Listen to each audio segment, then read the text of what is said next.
வந்து யார் படிச்சதையும் கற்று வாந்தி எடுத்து இந்த வகுப்புக்கு வரல, மெய்ப்பொருள் தேர்றதுக்காக வந்துடும். இதுல நீங்க எடுத்து போடுற கருத்துக்கள் வந்து நமக்கெல்லாம் மறுப்புரை மாதிரியா அது வேற மாதிரி குழப்பத்துல ஆழ்த்துதுன்னு அன்பர்கள்லாம் என்கிட்ட சொன்னாங்க. எது கருத்து, என்ன கருத்து குணப்படுத்த ஆட்படுத்துதுங்கய்யா? நம்ம பதிவுல வேற யாருடைய பதிவையும் எடுத்து போட வேண்டாம்னு சொல்ல சொன்னாங்க. சரிங்க. கலந்துரையாடல்லையோ சைவ நன்னெறிலையோ நம்ம எடுக்கிற வகுப்பு நம்ம இண்டிவிஜுவலா கலந்துரையாடி நான் தெளிவுடையதை யாரோ ஒருத்தர் எழுதி வச்சதை யாரோ சொன்னதை கேட்கறதுக்கு எங்களுக்கு நிறைய சேனல் இருக்கு, நிறைய வாட்ஸ்அப் இருக்கு. இதுல வந்து நெடுமாறன் ஐயா அவங்க இவங்க இன்னைக்கு நெடுமாறன் போடுவாங்க, நாளைக்கு இன்னொருத்தர் ஏதோ போடுவாங்க. கடைசியில நம்ம சப்ஜெக்ட் நம்ம எதுக்காக இந்த குழுக்குள்ள வந்து கலந்துரையாடல் வச்சுமோ அது பாழ்பட்டு போயிடும். குழப்பம் நிறைய 2-3 பேர் விலகிட்டு என்கிட்ட கூப்பிட்டு சொன்னாங்க. அதனால இனிமே அன்பு கூர்ந்து யாருடைய பதிவும் எடுத்து இதுல போடாதீங்க. ஏன்னா நிறைய பேர் என்கிட்ட சொன்னாங்க, 2-3 பேர் விலகிட்டாங்க. அதனால நம்ம வித்தியாசமா சிந்திச்சிட்டு இருக்கோம். ஏதாவது வித்தியாசமா யூடியூப்ல போய் ஒருத்தர் பதிவு எடுத்து கேட்கறதோ அது வந்து எல்லாருக்கும் எளிமையானது. நம்ம சப்ஜெக்ட் வந்து யூடியூப்ல இருக்க அடுத்தவங்க எழுதி வச்ச உரையோ சார்ந்தது அல்ல. இறைவன் நாம குணத்தையதை கலந்துரையாடல் பண்ணிக்கிறோம். முடிஞ்சா ஏத்துக்கிறோம், முடியலன்னா விட்டுட்டு போயிட்டு. ஐயா இல்ல இல்ல, நான் எதனால எடுத்து போட்டேன்னா அவரும் வந்து எழுதுனது அப்படியே எடுத்து படிக்கலீங்கய்யா. நான் என்ன சொல்றேன், உணர்த்தப்பட்ட விஷயத்தை நான் என்ன ஒரு வார்த்தை கேளுங்க கைலாஸ். பள்ளிக்கூடத்துல ஒரு ஆசிரியர் ஒரு வகுப்பு எடுத்துட்டு இருக்காருன்னா அந்த ஆசிரியர் மாணவர்கள் அவர் சொல்றதை மட்டும் கேட்டாதான் அதுல ஏதாவது ஏற்படுற சந்தேகத்தை கேட்டு தெளிவடைஞ்சு உருப்பட முடியும். 2-3 வாத்தியார் ஒரே சப்ஜெக்ட் எடுத்தாங்களா குழப்பம் தான் மிஞ்சும். ஏன்னா இங்க காசு கொடுக்கலன்னா நெடுமாறன் கிளாஸ் எடுக்க மாட்டாருமா, சம்பளம் 1000 ரூபாய் கொடுக்கலன்னா சொக்கர் எடுப்பாருமா. பொருள் பற்றி விளக்கம் சொல்றவன் நிறைய புதுசு புதுசா தேடி தேடி சொன்னாதான் அவனுக்கு அடுத்த வகுப்பு கிடைக்கும். சொக்கருக்கு அப்படி எதுவும் தேவையில்லை, ஆன்மாக்கள் தெளிவடையணும், அவ்வளவுதான். எனக்கு அடியே ஆடூர் ஐயா மாதிரி சைவம், நீங்க நாமெல்லாம் திருநீர் வச்சிருந்தா ஆடூர் ஐயா மாதிரி அவங்க பரம்பரையா இருந்த கோணம் பூஜைதான் வெளியே வந்து நமக்காக பாடுபட்ட ஒரு மகான். அவங்க அனுபவத்தால் சொன்னது, அவரை சார்ந்த சொன்னதை நான் பகிர்ந்துக்கிறேன். இதெல்லாம் எந்த உரையாசிரியர் சொன்னதையும் அவங்க பகிர்ந்துக்கல. அவங்க படிக்காத அருள்ராமநாதத்துல இருந்து துடிசைக்கல எல்லாம் ஆடுரையாவுடைய நண்பர்கள். அவர் பேசுனா அவங்க பேசுனதை எடுத்து போய்க்கலாம்ல. அப்படியெல்லாம் அவங்க கற்பனை பேசுனா ஒரு எளிய உதாரணத்துக்கு உரு தெரியா காலத்தை உடம்புகுந்து உடம்பண்ணி, இந்த இன்னைக்கு போட்டிகள் தொடர்புடையதான் சொல்றேன். இறைவன் எவ்வாறு என்னை ஆண்டு கொண்டார், வகுப்புக்குள்ளதான் இருக்கேன், இப்ப வகுப்புக்குள்ள வந்துட்டேன். இறைவன் தோன்றிய பொழுது 3 தோன்றியது. ஒண்ணு மாயை, இன்னும் அதாவது பதி பசு பாசம் சித்தாந்தம். இதுல இந்த பசுவை உருப்படி செய்வதற்காக பெருமான் என்ன செய்தார், மணிவாசம் பேசுது. உருத்தெரியா காலத்தை மாயையாக இருளில் நான் கடந்த காலத்து உள் புகுந்து என்னை பற்றி எண்ணங்களை அவர் உள்ள, என்னடா நம்ம கூட பிறந்து இப்படி மக்கா கிடக்குது, என்ன உள் புகுந்து என்னை பற்றி எண்ணங்கள் அவர் உள் புகுந்து உளம் மண்ணி அவர் வந்து தன் மனசுல இந்த ஆன்மாவை எப்படியாவது கடை தேற்றணும் அப்படின்னு என்ன செய்யறாரு. சாமி உருத்தெரியா காலத்தே உடம்புகுந்து உளமண்ணி, மனசுல நினைச்சா மட்டும் போதாது, கருத்து இருத்தி செயல்படுத்தணும். கருத்து இருத்தி என்ன, தன்னுடைய கருத்திலே இந்த ஆன்மா நம்போன்ற நிலையை அடைய வேண்டும் என்று இருத்தி, கருத்து இருத்தி கருணையினால் ஆண்டு கொள்கிறார். இது வந்து கருத்து இருத்தி கருணையினால் ஆண்டு கொண்ட, நம்பால் கொண்ட கருணையினால் ஆண்டு கொண்ட திருத்துருத்தி மேயானை எனக்கு ஒரு உடலை தந்து என் உடலுக்குள் அவரும் வந்து கருணையினால் ஆண்டு கொண்டு திருத்துருத்தி மேயானை தித்திக்கும் சிவபதத்தை அறுத்தியினால் அவர் ஊட்டுவித்ததனால் அணிகொள் தில்லை கண்டேனே, எனக்கு பணிவுடையும் இன்சொல் உடையவனாகவும் நான் மாறிய பொழுது இறைவன் எனக்குள் இருக்கும் என் சித்தாகாசத்தில் இருக்கின்ற இறைவன் தன்னை உணர்த்தினார் என்பது மணிவாசகர் கூறிய கூற்று. இந்த விளக்கத்தை எந்த நூலையும் எவனும் எழுதல, புதுசா தேடி தேடி சொல்ற எவனும் சொல்லல. உருத்தெரியா காலத்தே அம்மா வயிற்றுல இருந்தப்ப உளம் புகுந்து சாமி அப்படியே அந்த ஆன்மாவுக்கு உள்ள புகுந்து அதை திருத்தி கருவை திருத்துறாராம்ல, திருத்தி. அப்படின்னா பிறந்த பூரா ஞானியா பிறந்திருக்கணும்ல. அப்ப மற்ற வகுப்பு வேற, இது வேற. அதுதானே வகுப்புக்கே எடுக்கிறது இல்லை கைலாஸ். அடியேனுக்கு சைவம் வாழணும், சைவத்தின் 5 கடமைகள், அது சார்ந்த ஆன்மாக்கள் வாழணும், அதுக்கு தெளிவுபடுத்தப்பட்ட மனநிலை வேணும். அதுல யாரு கைலாச குறுக்க, இந்த கைலாஸ் போய் ஒரு பாடம் எடுத்துட்டு இருக்காரு, ஒரு மேனேஜ்மெண்ட்ல நிர்வாகம் பண்றாருன்னா கைலாஸ் சொல்றதை எல்லாரும் கேட்கணும், முதலாளி சொன்னா அதை மட்டும்தான் எல்லாரும் கேட்கணும். பக்கத்து கம்பெனிக்காரன் இதை விட பெஸ்டா செய்யறான் அல்லது இதை விட மோசமா செய்யறான், எப்படியோ செய்யறான், அதை பத்தி நமக்கு தேவை கிடையாது. நம்ம வகுப்பு எதுக்கு தோன்றுச்சு? குருஞான சம்பந்தனுடைய அருளாணையினால் உங்களுடைய தொடர்பு கிடைச்சனால மட்டுமே இந்த வகுப்பு செஞ்சுட்டு இருக்கேன். எவன் சொன்னாலும் வகுப்பு எடுக்க மாட்டேன், எல்லாருக்கும் தெரியும். ஏன்னா இங்க உங்க மாதிரி நிறைய படிச்சவங்களுக்கு, தேடுறவங்களுக்கு யூடியூப் அதெல்லாம் நிறைய இருக்கு. ஆனா இங்க நான் வீண் பண்றேன், நான் அப்படித்தான் நினைச்சிருக்கேன். இந்த குழுல வீண் பண்ற 1 மணி நேரத்தை, அரை மணி நேரத்தை என் பிள்ளைங்கிட்ட சொன்னா, பிள்ளைங்க சின்ன பிள்ளைங்க எல்லாம் சொன்னா கேட்கும். ஒரே ஒரு வார்த்தை நமச்சிவாய வாழ்க, இன்னைக்கு அந்த ஒரு வார்த்தையை பிடிச்சிட்டு அந்த பிள்ளைங்க எவ்வளவு வளர்ந்துருக்காங்க, ஒவ்வொருத்தரும் எவ்வளவு வளர்ந்துருக்காங்க. சிறு பிள்ளையில சொன்னீங்கதான் வளர்ந்துருக்காங்க. பெரியவங்க யார் சொல்லியும் கடைசியில சண்டை தான் மெஞ்சிச்சு எனக்கு. சொக்கரையாவ திட்டிக்கிட்டே இருப்பாரு, அந்தால அன்பேருன்னு சொல்லிட்டு அன்பெல்லாம் திட்டுவாரு. இப்படி பேரை கெடுத்துட்டு தான் இருக்கேன் பெரியவங்க கிட்ட போன இடத்தெல்லாம். அதனால இங்க மெய்ப்பொருள் காண்பதறிவு என்ன, இந்த கருத்து எந்த நூல்லையும் இருக்காது, எங்கேயும் கிடைக்காது, எவனும் பேசியிருக்க மாட்டான். ஏன் இத்தனை வருஷமா எல்லாம் இந்த பெரிய பெரிய எம்பில எல்லாம் பேச வேண்டியதானே? உருத்தெரியா காலத்தே, எது உருத்தெரியா காலம்னா இது அம்மா வயிற்றுக்குள்ள இருக்கிற காலத்தா என்று தோன்றியதை அந்த தன்னை அறியாமல் ஆன்மா இருக்குன்னா உருத்தெரியா காலம். அப்படி உருத்தெரியா காலத்தே என்ன செய்யறாரு? ஒரு பிறவியை கொடுக்குறாரு. பிறவி கொடுக்குறப்ப ஃபர்ஸ்ட் புல்லாகி, புல் மண்ணுல இருந்து தோன்றுது, அதுக்கு தண்ணி வேணும். அது ஒரு பிறவி கொஞ்சம் பேருக்கு உணவாயிட்டு செத்து போகணும். சாவரப்ப அங்க ஒரு நீதி நேத்து சொன்னோம், அந்த புல் முளைக்க அதுக்கு அது முளைத்து வர்றதுக்கான மண்ணை உருவாக்குறாரு. அந்த புல் உயிர் பெற அதுக்கு தண்ணி கொடுக்குறாரு. அது வளர்ந்து செழிக்கு வர பச்சையத்தின் மூலம் உணவு தயாரிக்க அதுக்குள்ள ஒரு கெமிக்கல் ஃபேக்டரி தர்றாரு. அந்த உயிருக்கு, புல்லுங்கிற உயிருக்கு உணவு தனக்குத்தானே தயாரிக்கக்கூடிய ஆற்றலை தரார். ஒரு சிற்றுயிருக்கு எவ்வளவு ரிஸ்க் எடுக்கிறார் பெருமான். புள்ளாகி பூடாய் புழுவாய் எல்லாம் இத்தனை பிறப்பை சொல்லிட்டு போன தவிர இந்த மெய் விளக்கத்துக்குள்ள யாருமே நுழையிலையே. அதை கொண்டு போதானே உங்களை எல்லாம் கூப்பிட்டு வச்சு கத்திட்டு கிடக்குறேன். நான் கழுத மாதிரி கத்திட்டு இருக்கேன்னு நினைக்கிறேன். ஆக அங்க என்ன, ஒரு புல்லுக்கே அவ்வளோ, ஒரு ஆலமரம். நேற்று பேசிக்குள்ள நம்ம ஐயா ஒருத்தர் சொன்னாரு, சொக்கரையா விரைவில கொடிது இந்த ஆலமரம், விழுத கூட கரையாரிச்சாதான் அதுக்கு மரணம். அது மரணம் ஆயிட்டா புடுங்கி வேற இடத்துல நடுறாங்க, கொண்டு போய் அடையாறுல. மரணம் எப்படா வரணும்? அந்த மரம் ஏங்கி தவிக்கும். ஏன்னா அந்த மரமாகிய ஆன்மா தன்னிலைப்பட்டு தான் பொறுமையை கடைபிடிக்க வேண்டும். நின்ற இடத்தில் இருந்தால் இறைவன் எல்லாம் கொடுப்பான் என்பதை உலகுக்கு காட்டுவதற்காக ஆலமரம் பல ஆண்டுகளாக, பல 1000 வருடங்களாக கூட நிற்குது. அதனாலதான் சாமி அதை அடியிலிருந்து ஆலமர நீழல், ஆலமர் செல்வன் தான் பேரு. ஆயிரக்கணக்கான மரங்கள் இருக்கலாம், பெருமானுக்கு என்ன பேரு? ஆலமர் செல்வன் பேரு. அப்படி இங்க என்ன செய்றார்? யானை முதலாய எறும்பீராய அம்மா மானுடமா அதுல வந்துருது. யானை வயிற்றுல இந்த உயிர் போறதுக்கு கூட அங்க ஈனமில் கிருமி செருவினில் பிழைக்கும். என்ன போய் யானை முதலா எறும்பறிங்க, இடையில மனிதமும் வந்துரு. யானை பாலூட்டி அப்படி வரும், மனிதனும் பாலூட்டி இனத்தை சேர்ந்ததுல பாலூட்டி முட்டையில் ஈனுதல், பால் கொடுக்காதது, தான் போட்ட முட்டையில இருக்கிற அந்த சிறு பாம்புகளையே திங்கிறதுன்னு நிறைய பிறவில கொடுமை உண்டு சாமி படைப்புல. ஆனா எல்லா இடத்துலயும் என்ன, அம்மா வயிற்றுல போய் இந்த உடல் உருவாவதற்கு அவ்வளவு கஷ்டம். மெடிக்கல் சொல்லுது 1,00,000 அணுக்கள்ல சண்டை போட்டு ஜெயிச்சு ஒண்ணுதான் அம்மா வயிற்றுல போய் கருவாகுது. அது யானையா இருந்தாலும் சரி, எறும்பா இருந்தாலும் சரி, மனிதனா இருந்தாலும் சரி. அந்த மாதா உதரத்து தோண்டக்கூடிய ஈனமிழ் கிருமி செருவினில் பிழைக்கும். அங்க போய் சண்டை போட்டு சாகாம பொழைச்சாதான் பிறவி. அதுக்கு பிறகு ஒருமதி தாண்டியின் இருமையில் பிழைத்தும். ஒரு அணுவாக இருந்தது 2ஆக பிளக்கிறப்ப கரு களைஞ்சு போயிடும்.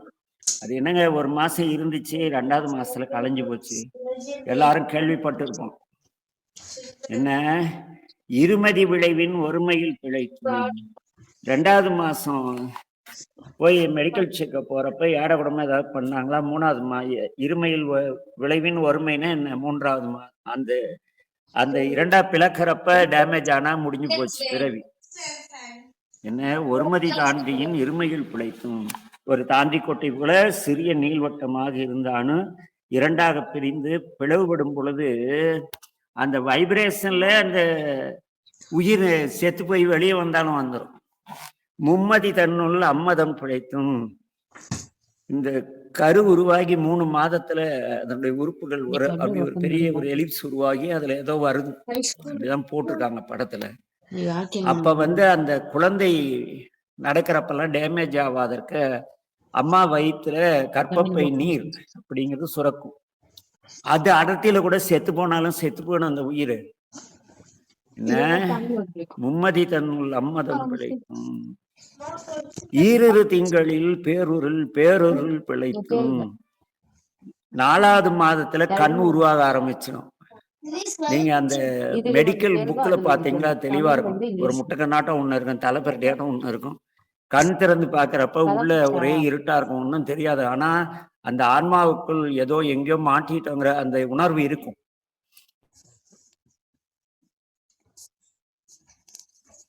பெரிய ஆள் ஆகிற வரைக்கும் தன் செயல்களை தானே செய்து கொள்ளும் தன்மை வரும் வரைக்கும் அப்பா அம்மாவை கண்டுக்குங்க. அப்புறம் அதாவது பொழப்பு பார்த்துட்டு போயிடும்.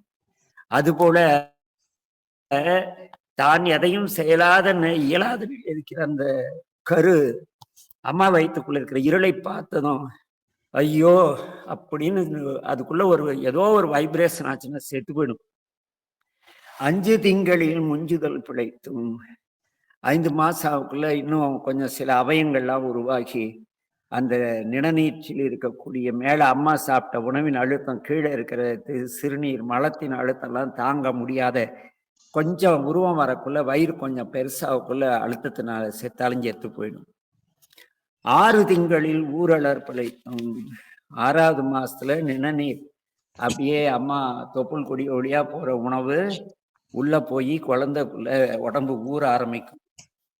அதுல ஏதோ நச்சு அம்மா வேண்டாத சாப்பிட்டு நச்சுத்தன்மையான ஏதோ மாத்திரை கீத்திரை போட்டான்னு வச்சுக்க, முடிஞ்சு போச்சு, அவ்வளவுதான், கதை முடிச்சு போடும். என்ன? 6வது மாசத்துலயும் பொழைக்கணும். 7வது மாசத்துல குழந்தைய எப்படி தலையில பெறலும் திரும்பும். 7 திங்களில் தாழ்புவி பிழைத்தும். குழந்தை திரும்பிடுச்சுப்பாங்க மெடிக்கல்ல. என்ன? அப்படி பூமி நோக்கி திரும்பும் பொழுது ஏதோ 7வது மாசத்துல குழந்தை பிறந்து செத்ததெல்லாம் நிறைய இருக்கு வரலாற்றுல. அதற்கு பிறகு 8 திங்களில் கட்டமும் பிழைத்தும். 8 மாசம் ஆகுக்குள்ள கொஞ்சம் கை கால் எல்லாம் ஓரளவுக்கு வந்துடும். ஆனா அம்மா வயிற்றுக்குள்ள கையை காலை நீட்டி எல்லாம் கையை உதற முடியாது, காலை உதற முடியாது, அப்படியே குறியிட்டே தான் கிடக்கணும் வெளியே வர்ற வரைக்கும். அப்ப ஏற்படக்கூடிய அழுத்தம் இருக்கு இல்லையா, அதிலும் பிழைக்கணும். இத்தனை அவஸ்தையும் சாமி நம்ம உடன் இருந்து அவரும் அனுபவிக்கிறார். ஏன்னா நம்ம உய்வதற்காக இமைப்பொழுதும் எண்ணெஞ்சில் நீங்காதான் உய என் உள்ளத்துள் ஓம்காரமாய் அந்த பிரணவ காற்றாக நின்று. ஓம் என்பது பிரணவத்தின் ஒரு வரி வடிவம். பிராண காற்றாக உள்ளே இருந்து இறைவன் இந்த உயிருக்கு அந்த ஆத்மா தன் நிலை உடல் அடையும் மன்ன வரை அவரும் இத்தனை துன்பத்தை அனுபவிக்கிறார். சும்மாலாம் சாமி நம்மளை அப்படி ஜாலியெல்லாம் அவரு நம்மளை படைச்சு போட்டு பாலா போன கடவுள் என்ன ஏன் தான் இப்படி படைச்சுன்னு நம்ம திட்டளவெல்லாம் இல்லை. அது ஆரம்பத்துல இருந்தே நம்ம கூட அதுவும் சேர்த்து சுண்ணாம்பாகிட்டு தான் இருக்குது. அடுத்து 9 திங்களில் வருதரு துன்பமும். அந்த 9வது மாசம் ஆனா அது கை காலெல்லாம் நீட்ட பார்க்கும், இப்படி இப்படின்னு பண்ணும். இங்க அம்மாக்காரி என்ன பண்ணுவா, குழந்தை எழுதும்பா. அது அந்த வேதனையில படுற அவதி அந்த குழந்தைக்கு தானே தெரியும். இது என்ன பண்ணும், குழந்தை நெளிது, இங்க வாங்க வயிற்றுல தலை வச்சு பாருங்க, நம்ம குழந்தை அசையுது. என்னையா அது பாவீங்களா, நான் படுற கஷ்டம் உங்களுக்கு எல்லாம் சந்தோஷமா இருக்கான்னு அந்த உயிர் எத்தனை கஷ்டப்படுமோ. அது மட்டும் அல்ல, 9வது மாதத்துல நம்முடைய பூர்வ ஜென்ம நினைவுகள் எல்லாம் நமக்கு வர ஆரம்பித்துவிடும். ஏனெனில் இது அந்த பிறவி வருவதற்கு ஏன் இங்க மானுட பிறப்பு மாதாவதத்தை ஈனமல் திரும்பி யானையில இருந்து எல்லாத்துலயுமே இருக்கு. ஏன் இங்க மானிட பிறப்பினுள் கொண்டு வந்தார்னா, அந்த ஓர் ஐந்தறிவு உயிர் வரை சிந்திக்கும் திறன் கிடையாது. அது செய்த புண்ணியங்களுக்கு ஏற்ப பல பிறவிகள் எடுத்து மானிட பிறவி வந்து அம்மா வயிற்றுக்குள்ள வரக்குள்ள இது என்ன பண்ணும்? பல்வேறு பிறவிகளில் தான் எடுத்த பிறவி, அந்த பிறவியில் நான் தான் பட்ட துன்பங்கள். ஐயோ, நான் புலியா இருந்து மானை பிடிச்சி தின்னேன், இனிமே மானெல்லாம் திங்கக்கூடாது, அப்படி இப்படின்னு இந்த பாவத்தினாலதான் இந்த கருவறைக்கு வந்துட்டு அதெல்லாம் அந்த உயிருக்கு இருக்குமா? ஜீவ பிரம்மைக்கு வேதாந்த ரகசியத்துல கடப்பாசாமிகள் தெளிவா எழுதியிருப்பாரு. மெடிக்கல் சயின்ஸும் அந்த குழந்தைகளுக்கு சிந்தனை ஓட்டம் வர்றதுனால அந்த சில குழந்தைகள் அதுல கூட செத்து போயிடும். 9வது மாசம் குறைப்பிரசவமா பிறந்து சாவறதெல்லாம் நிறைய இருக்கு. ஆக அந்த பூர்வ ஜென்ம நினைவுகள்லாம் வந்து கடவுளே இந்த பிறவிலையாவது நான் ஒழுக்கமா வாழணும், என்ன யாராலும் என்னால் துன்பம் யாருக்கும் வரக்கூடாது, எல்லோருக்கும் பயன்படும்படி வாழணும்னு இது பல்வேறு எண்ணங்களில் துன்பப்பட்டு இந்த உயிர் என்ன பண்ணுது? அந்த துன்பத்துல உள்ளுக்குள்ளேயே சாகாம பொழைச்சு தக்க தசமதி சரியா 10வது மாதம் முடியும் பொழுது அல்லது 10வது மாதத்துல தாயோடு தான் படும் துக்க சாகர துயரிடை பிழைக்கும். துயரக்கடல், அம்மாவுக்கும் துயரக்கடல், குழந்தைக்கும் துயரக்கடல். நீங்க அந்த பிரசவம் ஆவறப்ப அந்த சிறு வழியில அந்த உடல் வெளியே வரக்குள்ள எவ்வளவு நசுங்கி எலும்பெல்லாம் அப்படியே அந்த இறைவன் பாருங்க சிருஷ்டியில இவ்வளவு உறுதியான எலும்பு அப்படி ரப்பர் மாதிரி நெகிழ்ந்து கொடுத்து வெளியே வந்து அந்த பனி கூட உடஞ்சி குழந்தை வர்றதுக்குள்ள அம்மா படுற வேதனை இருக்கே, ஐயோ. அதையெல்லாம் வந்து நான் மருத்துவத்துல என் தம்பி ஒரு நல்ல திருநெல்வேலியில இருக்காரு, நர்சிங் ஹோம் வச்சிருக்காரு, குழந்தைகள் அந்த மகப்பேறு மருத்துவமனை. அவங்க எங்க அண்ணி என் தம்பி வீட்டு அம்மாலாம் வந்து சொல்லுவாங்க, ஐயோ நரகங்க, ஒவ்வொரு அம்மாவும் எவ்வளவு கஷ்டப்பட்டு பெற்றுக்கிறாங்க, இவ்வளவு கஷ்டப்பட்டு பிறக்கிற அந்த குழந்தை தன்னுடைய நிலை மறந்துட்டு அம்மாவை கூட கண்டுக்க மாட்டேங்குது, அப்படி அங்க வருத்தப்படுவாங்க நிறைய முறை. அப்படி தக்க தசமதி தாயோடு தான் படும் துக்க சாகரம், அதுக்கு இணையான வேதனையே குழந்தைக்கும் கிடையாது, அம்மாவுக்கு கிடையாது. அந்த துக்க சாகர துயரிடை பிழைத்தும், அது உயிருக்கு உடலுக்கு மனதுக்கெல்லாம் அந்த துன்பம் இருக்கும். அப்படி கீழே விழுந்ததான் ஃபர்ஸ்ட் குவாக்குவான்னு கத்தும், கொஞ்ச நேரத்துல குவாக்குவான்னு கத்தாது. நீங்க நல்லா கவனிச்சு பாருங்க. இங்க இங்க இங்கான்னு 3 சத்தம் போடுங்கன்ட்டு அப்படியே ஆஃப் ஆயிடும் குழந்தை, அப்படியே செத்து போயிடுமா. உடனே டாக்டர் அம்மாங்க சொல்லுவாங்க, ஐயோ குழந்தை அமைதியாச்சு, கில்லு முதுகுல 2 தட்டும்பாங்க. ஏன்னா ஐயோ பிறந்துட்டுமேங்கிற பயத்துல அந்த உயிர் பிரிஞ்சிரும். அப்படி தட்டி அப்புறம் கண்ணை முடிச்சுட்டு குவாக்குவான்னு கத்தும். இங்கா இங்கா இங்கான்னு 3 முறை கத்தும். இங்க பிறந்துட்டேன்னு வருத்தப்படக்குள்ள மகாவிஷ்ணு என்ன பண்ணுவாரு? முற்பிறவி எண்ணங்களை எல்லாம் நம் கண்ணிலிருந்து விஷ்ணுமாயை வச்சு மறைச்சிருவார். அதனாலதான் காக்கும் கடவுள்னு அவருக்கு பேர். விஷ்ணுமாயை விலகும் பொழுது நம்ம ஐயையோ இங்க வந்து மாட்டிட்டோமா, அது எப்படி உயிர் பிரியுது? விஷ்ணுமாயை வந்து இந்த இதனுடைய பல பிறவிகள் ஞாபகம் மூட்டி அந்த திரைய ஓபன் பண்ணிடுச்சுன்னா உயிர் கூட்டு விட்டு வெளியே போயிடும், அவ்வளவுதான். யார் தடுத்தாலும் வராது. ஆக இங்கே இந்த விஷ்ணுமாயை எடுத்த பிறகு இது என்ன பண்ணுது? இங்கே வாழ ஆரம்பிக்குது. அதுல இன்னும் பெரிய கொடுமையெல்லாம் இருக்கு மருத்துவ ரீதியா. குழந்தை பிறந்து ஒரு 6 மாதங்களுக்கு உடல் சூட்டை வச்சு மட்டும்தான் இவங்க வேண்டியவங்க வேண்டாவாதீங்கன்னு ரெஃபர் பண்ணும். வேண்டிய உடல் இல்லைன்னா அம்மா தவறி போன குழந்தைகள் இருக்கு. ஏன்னா அந்த சூடு அந்த அதுக்கு வந்து வெறும் அவுட்லைன் தான் தெரியுமா குழந்தைகளுக்கு, வந்து முகம் எல்லாம் தெரியாது, பிளாக் அண்ட் ஒயிட்டா ஒரு அவுட்லைன் தெரியும்.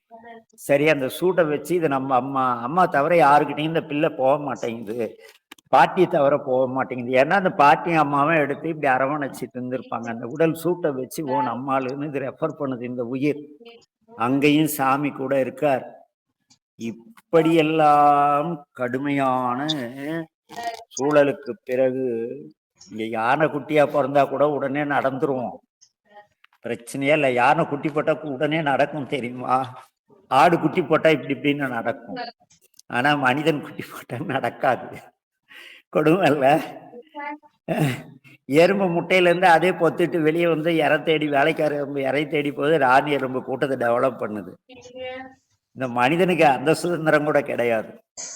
என்ன இப்படி வந்து இந்த துக்க சாகர துயரடை பிழைத்து இந்த நிலையில என்ன ஆகுது, ஆண்டுகள் தோறும் அடைந்த காலை ஒவ்வொரு வருஷமும் அம்மா திட்டினான்னு சாவர குழந்தைங்க இருக்கு, அம்மாவுடைய கவனக்குறைவால ஆத்துல அடிச்சுட்டு போன குழந்தைங்க இருக்கு, வீட்டுல இந்த குண்டாக்குள்ள தண்ணியில ஒரு டப்பு வச்சு அதுக்குள்ள குழந்தைய உட்கார வச்சு பழக்கி விட்டா தண்ணி தொட்டிக்குள்ள போன குழந்தைங்க இருக்கு. எத்தனையோ மரணங்களில் தான் பிழைத்து பிழைத்து பிழைத்து கொஞ்சம் நடமாட ஆரம்பிக்கக்குள்ள காலை மலமுடு கடும் பகல் பசினிசி வேலை நித்திரை யாத்திரை பிழை. காலையில என்னங்க காலை நைட்டு நல்லா தாங்க தூங்கினாரு, காலையில எழுந்திரிச்சு பாத்ரூம் போனாரு, சத்தமும் இல்லைன்னு பார்த்தோம், முடிஞ்சிருச்சு. என்ன அப்ப மரணம் துரத்திக்கிட்டே இருக்கு நம்மள ஒரு வினாடி. அப்புறம் நல்ல வெயில் தாங்க முடியாத செத்து போனவன் நிறைய பேர் இருக்கான், பசியில செத்து போனவன் இருக்கான், இரவுல இருட்ட பார்த்து பயந்து செத்தவன் இருக்கான், வேலை செய்யறப்ப அடிபட்டு சாவறவன் இருக்கான், தூங்குறப்ப உயிர் போனது எத்தனையோ இருக்கு. என்ன நான் வண்டி வாகனம் ஓட்டிக்கிட்டு போற யாத்திரை போகும் பொழுது அடிபடாம வீட்டுக்கு வந்தாதான் நிஜம் இல்லையா? இப்படியெல்லாம் பிழைத்து எவ்வளோ இல்ல கொடுமை, பிறவி எவ்வளோ கொடிது இல்லை. ஏதோ ஜாலியா அப்பா அம்மா இருந்தாங்க, பெத்து போட்டாங்க, நம்ம வளர்ந்துட்டோம், படிக்க வச்சாங்க, ஸ்கூல் போகாத அகராதி பண்ணி அப்புறம் எப்படியோ ஆரம்பிச்சு வந்து படிச்சிட்டோம், வேலை கிடைச்சிட்டு சம்பாதிச்சிட்டோம், நான்லாம் கட்டிட்டேன், திருநீர் வச்சுட்டேன், ருத்ராட்சம் போட்டேன், சொக்கர் பெரிய சிவனடியார், அவர் சொல்றதான் எல்லாம் கேட்கணும், நான் சொல்றதை கேட்கலன்னா அதெல்லாம் சும்மா. எவன் எதை கேட்கணும்னு தலையில எழுதி அனுப்புனானோ அதை மட்டும்தான் கேட்பான், வேற யார் சொல்றதையும் யாரும் கேட்க மாட்டாங்க. ஏன்னா பிறவி பிறவி எதுக்காக வந்ததோ அதுக்கு எது தேவையோ தான் எதை நினைக்கிறதோ அதை நிறுவது மட்டுமே எல்லா ஆத்மாவுடைய இயற்கை. கிருத்திகா இருக்கான்னா கிருத்திகை அதை நினைக்கிறாளா அதை நிறுவனங்கிறது அவளுடைய இயற்கை. அதே போல சசி அதை நினைக்கிறாரா அதை செய்யணுங்கிறது அவருடைய இயற்கை. அவருக்கு தெரிஞ்சதை அவர் நிறுவனம் நினைக்கிறது இயற்கை. கைலாஸ் அவருக்கு தெரிந்தது நிறுவ நினைப்பது இயற்கை, சொக்கர் அவருக்கு தெரிந்த இது இயற்கை. இந்த இயற்கை ஏற்றுக்கொள்வதும் ஏற்றுக்கொள்ளாததும் அது எதிராளிகளுடைய மனநிலையை பொறுத்தது. அப்ப இங்க இத்தனை பிழைக்கணும், பிழைச்சு அதை விட கொடுமை ஒண்ணு இருக்கு. என்ன ஒரு காலேஜ் போகக்குள்ள ஸ்கூல் போறப்பெல்லாம் சில பசங்க இந்த பெண்களை பார்த்து கொஞ்சம் அப்படியே உள்ளுக்குள்ள ஒரு சிலிப்பு வந்து டீனேஜில் ஒழுங்கா படிக்காத 10th ஃபெயில் ஆகி இல்லை இந்த பிள்ளை வேற யாரோ பார்த்து தூக்கு மாட்டிட்டு செத்தவனா இருக்கான், அந்த பிள்ளையை கொல்றவனா இருக்கான். அப்ப உயிர் சாவுது இல்லை. கருங்குழல் செவ்வாய் வெண்ணகை கார்மையில் ஒருங்கிய சாயல் நெருங்கியுள் மதத்து கச்ச நிமிந்து கதித்து முன்பனைத்து எய்த்து இடை வருந்த எழுந்து குடை பறந்து ஈர்க்கடை போகா இளமுலை மாதர்தம் கூத்தை நாயன கொள்ளையில் பிழைக்கும். விஸ்வாமித்திரே மாட்டிக்கிட்டார் இந்த மேனகை கிட்ட. என்ன ஒரு ஒரு கதை வேணும்ல, காசிவர்ணர் முனிவர். ஏன்னா இந்த கருங்குழல் செவ்வாய் வெண்ணகை கார்மையில் இருக்குதே, இத வச்சுதான் மாயை வந்து உயிரை வந்து வீழ்த்தும். என்ன ஏன்னா இந்த பிரபஞ்ச மாயினுடைய ஒட்டுமொத்த உருவம் தான் பெண்கள். பெண்கள் நல்லபடியா வாச்சிட்டா அவன் சிவனை போல நிம்மதியா வாழ்வான். என்ன அதே கொஞ்சம் இறக்கு மடக்கா ராட்சசிய மாச செத்தான், அவ்வளவுதான். ஏன்னா மாயை அந்த அப்படியே அந்த ஏஜ் எஃபெக்ட்ல அந்த வயது முறுக்குல ரெண்டுங்களும் பார்த்து பண்ற சேட்டையெல்லாம் பார்த்து இந்த இதை சொல்லக்குள்ள எனக்கு காசி வந்தால் ஞாபகம் வராது. காசிவர்னு ஒரு முனிவர், அவர் பல பிறவி எடுத்துட்டாரு, முனிவர் ஆயிட்டாரு. என்ன முனிவராய் தேவராய் தானே. தேவர் இந்திர பதவிக்காக காசி முனிவர் கடுமையா தவம் செய்யறார். அப்படியே போய் அவர் தவம் செய்ய ஒரு இடம் தேர்ந்தெடுத்தார். ஏன்னா இந்த மல்லிகை பூ பூங்காக்கள் அங்கெல்லாம் போய் எங்கேயாவது காட்டுல கூட குகையில தவம் செய்தால் கூட யாராவது பெண்கள் பார்த்துட்டா யாரோ ரிஷின்னு ஆசைப்படுவாங்களாம். அவ்வளவு பர்சனாலிட்டியா இருப்பாராம் காசிவர். இவர் என்ன பண்ணாரு, நம்ம யாரும் எந்த சிந்தனையும் நமக்கு வரக்கூடாது அப்படின்ட்டு காசியில போய் அங்க ஹரிச்சந்திரா காட்டு இருக்குல்ல, அங்க போய் அங்கதான் 24 மணி நேரம் போனா எரிஞ்சிட்டு இருக்கோம். அங்க போய் அங்க அந்த அனலை தவிர வேற எந்த வாசமும் இருக்காது, பிணநாத்தமும் இருக்காது, ஒண்ணுமே இருக்காது. தலைவர் நாற்றமே இல்லாத ஒரு இடத்துல போய் ரொம்ப புத்திசாலித்தனமா கடுமையான தவம் செய்றார். தவம் முற்று பெறக்கூடிய நேரம் இந்திரன் பார்த்தான். ஏன்னா இவரு தேவராயனா இந்திரன் ஆகணும், ரூல்ஸ் படி. அந்த இந்திரன் அதுக்கு தூக்கி எறிஞ்சிட்டு காசிவர் இந்திரரா போய் உட்காரணும். அதுக்காக இவர் தவம் செஞ்சிட்டு இருக்காரா. 48 நாள் ஆச்சு, 48 மாதங்கள் ஆச்சு. தலைவர் அப்படியே நின்றுகிட்டே தவம் செய்துட்டு இருக்கார். இந்திரன் பார்த்தான், இது என்ன வம்பா போச்சு, இந்த ஆளை எப்படியாவது போட்டு தள்ளணுமே. என்ன பண்ணலான்னு பார்த்தாரு. அங்க மேனகை அப்படின்னு ரம்பை, ஊர்வசி, மேனகைன்னு 3 பேர் இந்திரனுக்கு சப்போர்ட்டர்ஸ் இருப்பாங்க. என்ன, எனக்கு தெரியாத எங்க வீட்டுக்காரிய கேளுங்கிற கேஸ் மாதிரி, எனக்கு தெரியாத எங்க அம்மாவை கேளுங்க அப்படிங்கிற மாதிரி இந்த இந்திரன் பார்த்தான். அப்படியே மேனகை பார்த்தான். இருக்கிற அந்த அம்மா ரொம்ப பர்சனாலிட்டி. நம்முடைய மணிவாசகர் கூறுவது போல கருங்குழல், சிவந்த இதழ்கள், வெண்மையான முற்று போன்ற பற்கள், மயிலை போன்ற அழகு, என்ன இடுப்பு சிரித்து உடல் அப்படி அந்த ஏதோ அந்த கோயில் சிலை மாதிரின்னு வச்சிங்களேன். அது அப்படியே அதை பார்த்தான். சரி, ரைட் ரைட் அப்படின்ட்டார். சரிங்க எஜமானா, நான் போயிட்டு வரேன் அப்படின்ட்டு இது என்ன பண்ணிச்சு, நேரா சுடுகாட்டுக்கு வந்துச்சு. இங்க ஹரிச்சந்திர காட்டு வந்துட்டு நம்மால் அப்படி சீரியஸா தவம் பண்ணிக்கிட்டு இருக்கார். ஒரு இமேஜுக்குள்ள போய் பாருங்க, சரியான சீன். என்ன அப்படியே நம்மளை ஃபர்ஸ்ட் கெடுக்க, நீங்க தவம் செய்யறப்ப உங்களை ஃபர்ஸ்ட் கெடுக்கிறது காது. ஏதாவது விசித்திரமா சத்தம் கேட்டா கண்ணை திறந்துருவோம். ஒரு காசு தவம் செய்யக்குள்ள ஜல்லு ஜல்லு ஜல்லுன்னு ஒரு சவுண்டு, ஜல் ஜல் ஜல் பார்த்தோம். காது வேலை செஞ்சிருச்சு. அப்படியே காசிவர் யோசிச்சாரு, என்ன இது, இந்த இடத்துக்கு சம்பந்தம் இல்லாத சலங்கை ஒலி கேட்குது, ஒரு வேலை பேயோ, சுடுகாட்டுல பேய் தானே இருக்கும் யோசிச்சார். அடுத்து அப்படியே ஒரு மல்லிகைப்பூ வாசனை கமகமா கமகமான்னு காதுக்கு அடுத்து நம்மளை கெடுக்கக்கூடியது இந்த மூக்கு. இந்த ஐம்புல கல்வர்கள் இப்படித்தான் மாட்ட விடுவாங்க. கண்ணு கம்முன்னு மூடிட்டுதான் இருக்கும், கண்ணை மூடி பேனு தான் இருக்கும். இந்த வாசனை பார்த்ததும் என்ன இது சம்பந்தம் இல்லாத வாசனையா இருக்கு அப்படின்னு மூக்கு நுகர்ந்ததும் மனது நினைக்குது. என்ன நினைச்சதா, முனிவர் அப்படியே நின்று இருந்தார். உள்ளுக்குள்ள ஓடுது, என்ன இது சலங்க சத்தம் கேட்டுச்சு, மல்லிப்பூ வாசனை வந்துச்சு, நின்னு போச்சு, என்னவா இருக்கும், ஒருவேளை ராட்சசிகள் யாராவது வந்துட்டாங்களோ, எதுக்கும் பாப்பமே அப்படின்னு மனது தீர்மானித்து லேசா கண்ணை திறந்து பார்த்தாராம். பார்த்ததான் எதுக்கு அந்த அம்மா பக்கத்துல ரொம்ப அருகாமையில் நின்னுக்கிட்டு அப்படியே இவர் இப்படி பார்த்துட்டு இருக்குது. ஒண்ணும் தெரியாத ஒரு லூஸ் மாதிரி இவரை அது இப்படி பார்த்துட்டு இருக்கா.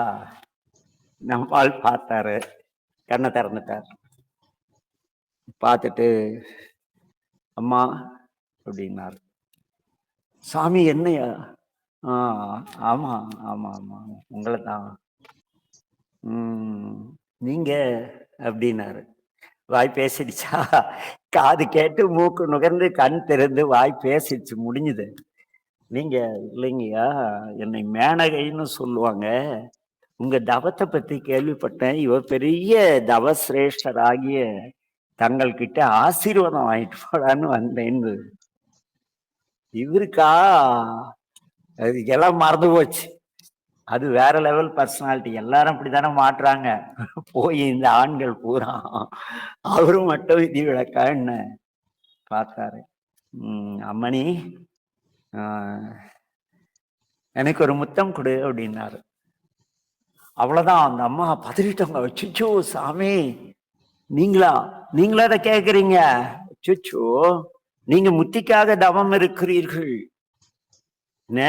மனமுதிர்வு அடைந்து இறைநிலைக்கு போக தவம் இருக்கிறீர்கள், இது தேவையில்லாது வேண்டாங்குது.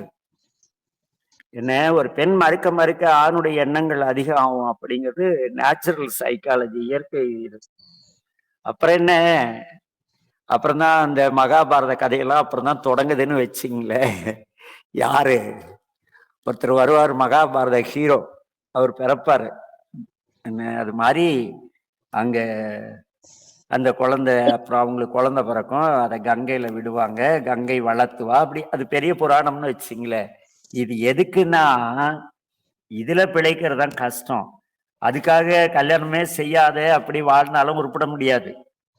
ஏன் உருப்பட முடியாதுன்னா, நீங்க பிறர் நலம் தன்னலம் கருதாமல் பிறருக்காக உதவக்கூடிய நிலையை அடைவதற்கு திருமணம் கட்டாயமானது.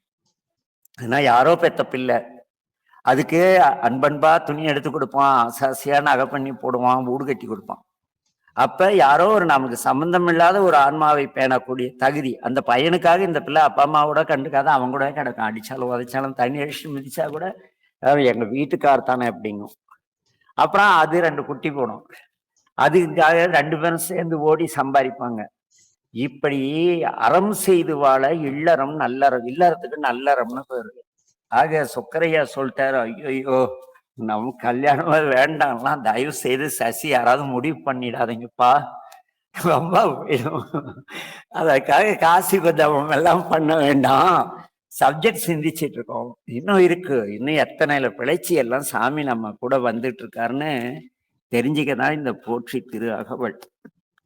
என்ன, சும்மா உட்கார்ந்துட்டு மானுட பிறப்பினர் மாதா உதரத்து ஏனமிழ் கிருமி செருவினில் பிழைத்தும் ஒரு மதிதாண்டின் இருவினை பிழைத்தும், என்னடா என்னது இப்படி மேம்போக்கா படிச்சா எங்க போய் இறைவன் நம்முடன் எவ்வளவு துன்பங்களை சுமந்து கொண்டு இறைவன் இமைப்பொழுதும் நீங்காமல் நமக்குள் இருந்து காப்பாற்றுகிறார் என்பதை நாம் உணரணும்னா, போற்றி திருவள்ளுவ இந்த உயிர் பூமிக்கு வரும் பொழுது ஒவ்வொரு இத்தனாயிரம் யோனியில் போய் அங்கெல்லாம் அத்தனை உள்வினைகளையும் தப்பிச்சு அம்மா வயிற்றுல வந்து இங்க படாத பாடுபட்டு வெளியே வந்து இவ்வளோ இருக்குல்ல. ஐயோ, இன்னும் இருக்கிறது. திருவருளால் சிந்திப்போம். நமச்சிவாய வாழ்க. எல்லா உயிர்களும் இன்புற்று வாழ்க. ஏதேனும் கருத்துக்கள் இருந்தால் கண்டிப்பா ஒரு 5 நிமிஷம் தெரிவிக்கலாம். ஏன்னா இது பொழுதுபோக்கிற்காகவோ மிக திருவருள் ஒத்துழைப்பு செய்வதால் தானே என்னால் தொட முடியுது. இடையில நிறைய, ஏன்னா அடியேன் கூட நெடுநாள் தொடர்புல சிலர் இருக்கிறதுல ரொம்ப கஷ்டம். எப்ப கத்துவேன் எப்ப அப்படியே சிரிப்பேன்னு எனக்கே தெரியாது. ஏன்னா எல்லாம் இத்தனை ஆண்டுகளா சைவத்தினுடைய சைவம்னா யாருன்னு தெளிவொருள் கூட சொல்லாத திருமணம் பக்கம்லாம் ஹோட்டல்ல சைவம் அசைவம், என்னடா சைவம் அசைவம்னு எழுதி வச்சிருக்கான். சைவர்கள்லாம் தன்னலத்தோடு வாழ்றாங்க, அப்பா அம்மாவை கவனிக்காத விட்டுட்டு மடத்துக்கு போறானுங்க. உடன் பிறந்தோர் கஷ்டப்பட்டு வளர்த்து ஆளாக்கி எல்லாரையும் விட்டுட்டு அவன் சிவனடியாருன்னு அப்பனை மதிக்கிறது இல்லை, ருத்ராட்சம் அணிஞ்சிட்டு. எங்க அப்பனுக்கு சிவனை கும்பிட்ற யோகியதை இல்லை, எங்க வீட்டுக்காருக்கு சிவனை கும்பிட்ற யோகியதை இல்லை, அதனால அவரை பிரிஞ்சு வந்து இவரை கல்யாணம் பண்ணிட்டேன்னு நேற்று ஒரு கேஸ் வந்து எங்கிட்ட நல்லா வாங்கிச்சு. ஒசூர்ல ஒரு அம்மாவும் ஐயாவும் எனக்கு தெரிஞ்சவங்க. அம்மானா அம்மாவுக்கு 30 வயசு இருக்கும், ஐயாவுக்கு ஒரு 35 இருக்கும். அவங்க 2 பேருக்கும் குழந்தை இருக்கு, எனக்கு தெரியும். ஏன்னா ஒசூல் இருந்தப்ப அவங்க எனக்கு நெருங்கிய நண்பர்கள். திடீர்னு பார்த்தா இந்த அம்மா அந்த ஐயாவை கணவன்கிறது, அந்த அம்மா இவர் சிவனர்களால் கிடைச்சதுங்க. என்னடா உங்க வீட்டுக்காரி எங்கடான்னா, இல்லை அவர் சிவன் மதிக்காதனால அவளை டைவர்ஸ் பண்ணிட்டேன். இது அவங்க வீட்டுக்காரர் சிவனை கும்பிடாதனால டைவர்ஸ் பண்ணிடுச்சான். ஆக 2 பேரும் சிவனடியாரலாம், அதனால 2ஆம் கல்யாணம். போய் என்னடா இது, இதுக்கெல்லாம் காரணம் யாரு? தெளிவா சாமி கூட இருந்து ஒவ்வொன்றையும் இப்படி கஷ்டப்பட்டு நம்மளை ஆளாக்கிட்டு இருக்காரு, உணர்த்தாததா. ஆக என சொக்கநாத வெண்பா பேசும், உணர்த்தில் உணர்வேன் உணர்த்தாயேல் நாயேன் கனத்தும் உணரும் வகை காணேன். உணர்த்தி என்னுள் கொண்ட மலமாயை கண்மம் போக்கி சிவானந்தத்து ஆண்டு அருள்வை சொக்கநாதா அப்படிம்பார். அது மட்டுமல்ல, என்ன அதை விட அப்படியே சிவபவசாரத்துல சொக்கநாத வெண்பால கூட இன்னொரு பாடல் வரும்.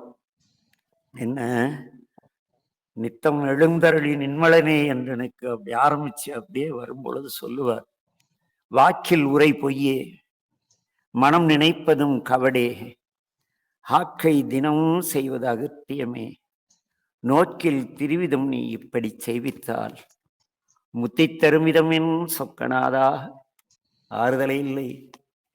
அடியேனுக்கு அன்பாக தேர்தலை சொல்வார் சிலரில்லை, எக்காலும் திக்காரும் இல்லை சிவனே பழிக்கஞ்சி சொக்கே நின் தாளே துணை இப்படின்னு சிவனேன்னு கடந்தேன். நான் பாட்டுக்க நான் உண்டு, எங்க பிள்ளைங்க உண்டு, வகுப்பு உண்டு, அது சொர்க்கம். அது அந்த குழந்தைகள் கூட இருக்கிற வகுப்பு அதுங்களுக்கு தெரிஞ்சுக்கும் ஆர்வம். அதுங்களால நான் நிறைய தெரிஞ்சுக்கிட்டேன். ஒரு அரவிந்த்ராஜ் மருந்து அந்த கறந்த பால்லாம் கலந்து குடிச்சு, அதனால அந்த அடியாருக்கு இலக்கணம் அடியனுக்கு சாமி உணர்த்தினார். அப்படி ஒரு அறிவு சார்ந்த வகுப்புல போயிட்டு இங்க சில குழப்பங்கள் ஏற்படும் பொழுது கைலாஸ் என்னால கொஞ்சம் என்னுடைய சுபாவம், நான் 1ஆம் கிளாஸ் வாத்தியார், அதனால பிஹெச்டி வாத்தியார் நடத்துறதெல்லாம் நமக்கு பிடிக்காது. ஏன்னா 1ஆம் கிளாஸ் பிள்ளைங்க பிஹெச்டி வாத்தியார் நடத்தினா குழம்பி போகணும். அதனாலதான் சில கருத்துக்களை ஆரம்பத்துல சொன்னேன். பிழை இருந்தால் மன்னிக்கவும். நமச்சிவாய வாழ்க. எல்லா உயிர்களும் இன்புற்று வாழ்க. திருச்சிற்றம்பலம். அப்பாடி கஷ்டப்பட்டு ஓடியா அன்னைக்கு வகுப்பு அட்டன் பண்ணிட்டேன். நமச்சிவாய வாழ்க ஐயா. நமச்சிவாய வாழ்க.